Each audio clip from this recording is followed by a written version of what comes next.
Los Angeles City Council just voted to create unarmed response teams to answer 911 calls. Yes, they're going to send unarmed people to respond to crises, because what could possibly go wrong? Seriously, the LA City Council voted 14-0. It was unanimous. It was obviously just that good of an idea, what can you say? Honestly, can you imagine being there? Imagine being there as like a council member, elected, 13 other people in the room just voted, yeah, this is a great idea. Can you imagine just how like clown world this whole situation would be? You'd feel like you were in some kind of alternate universe. And by the way, British police, they're unarmed too, and it's not working out so well for them.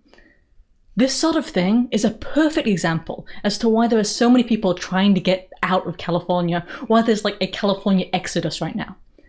By the way, the council's president, Nury Martinez, said, and I quote, "Today marks a seminal moment in our city's history in our efforts to reimagine public safety," unquote. I think reimagine is the key word right there, isn't it? Reimagine? Because best case, these people are living in an imaginary world that has no bearing on the instances in which police are actually called. Heck, it has no bearing on reality.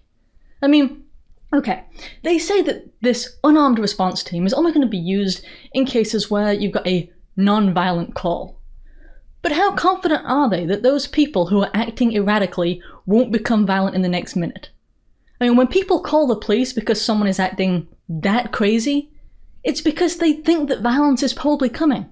Else they'd handle it themselves. Right? That's why you call the police, because you think someone's going to get violent, or someone is violent, or they're threatening, and so on. It's because you want the person there who is armed, who can do something. Right?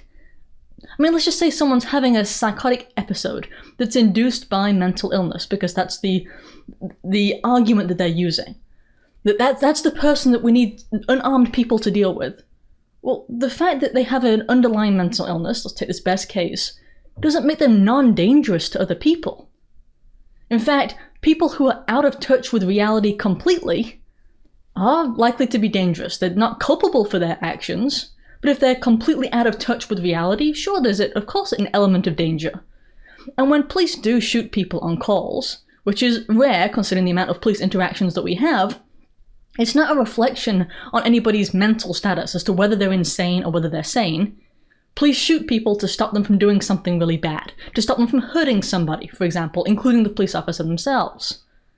This whole thing, it's difficult to cover seriously because it's just so insane in itself.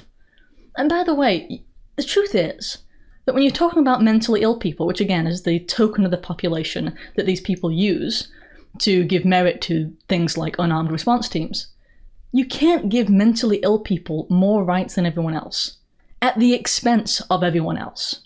Which, even if you accept everything they say, is what they're doing. Saying, well, because they're mentally ill, we can't actually defend ourselves, or the police can't defend themselves. I mean, and it's all kind of viewed through this kind of lens, the leftist lens of victimology, because that's their entire worldview. But this is actually going to end up with real people being hurt. I mean, imagine you're calling 911 because somebody's acting really crazy, and you're concerned that things are about to get out of control. Maybe they already are, and instead you get, what, the shrink team shows up? And the shrink team doesn't even have arms. It's not like they're the less likely to use force team. They're the completely unarmed, completely unable to deal with it if it goes badly team. I mean, it's going to go badly, and then the city will get sued, and then the taxpayers will pay for that with increases in taxes, so that eventually people in Los Angeles will be paying like 90% taxes or something. You know, it's like leftist logic once again. Wait, if you enjoyed that video, please remember to like and share. I can't grow without you. Also, if you want to be reliably notified of new videos, don't forget to subscribe to the newsletter. If you're able to support the production of these videos, I'd appreciate it if you'd subscribe at Subscribestar, or maybe get one of the healthier products, or even get some merch.